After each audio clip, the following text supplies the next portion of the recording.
Thank you, Mr. Speaker. I rise today to bring attention to the extreme winter storms that continue to batter California and the West Coast, leaving some Californians stranded in their homes and communities across the state with damaged infrastructure, almost over 16 million people that have been impacted in recent weeks.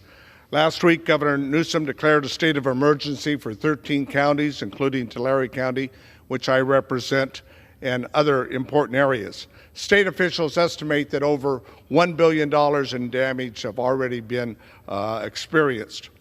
California's snowpack is approaching record levels, and in most cases that would be good news.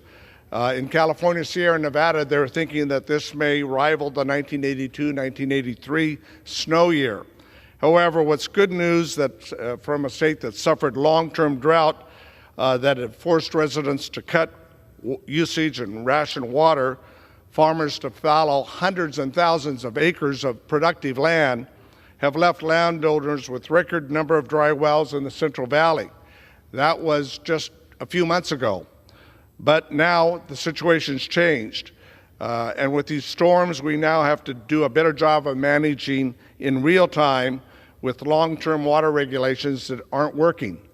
That's why we need to fast-track improvements to our water infrastructure, using every tool in our water toolbox to divert water and to recharge overdraft. You can see from the snowpacks here and from the flooding there. This is what's been occurring since the beginning of the first of the year. Therefore, we must increase water storage in all ways, in wet years like this one, to ensure that we can withstand the dry spells. If it would have been completed, like the site's reservoir, that had been talked about for years, would have been able to store additional water. Thanks to the bipartisan infrastructure law, we do have federal dollars available to expand projects that are currently in the process. Los Vasqueros, Del Porte reservoirs, raising San Luis Dam, that will be filled in another 45 days. In addition, this weekend, we're going to have a major test in California because forecasters are predicting another atmospheric rivers that will provide warm storms. Warm storms are a problem which could melt recent snow up in the mountains. When warm water hits that snow, it melts. And if that happens, our rivers will carry a deluge of water toward vulnerable communities that we may not be able to protect. These massive fluctuations from extreme wet years to extreme dry periods are a result of climate change, and we need to make smart investments to do a better job to prepare for the new reality. Knowing this, we need to make real changes in how we allow water managers to adjust and focus on real-time operations, not some predetermined date rooted in decades-old data.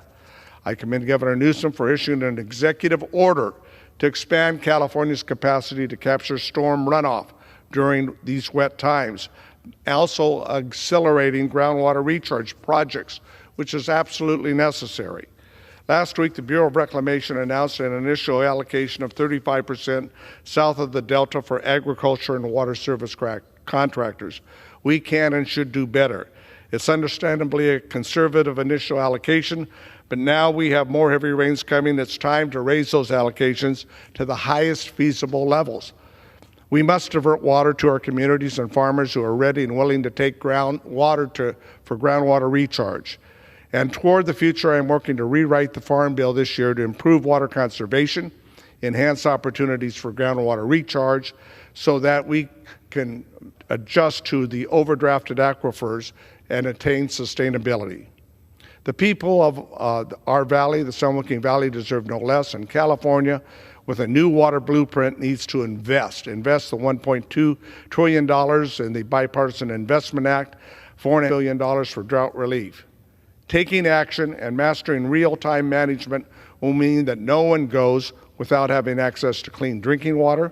Our farmers can grow food where water flows. We say food grows for our country and for other parts of the world that need that food. And our environment can thrive. That's what we must do. We have a current crisis. We must act now to address that crisis.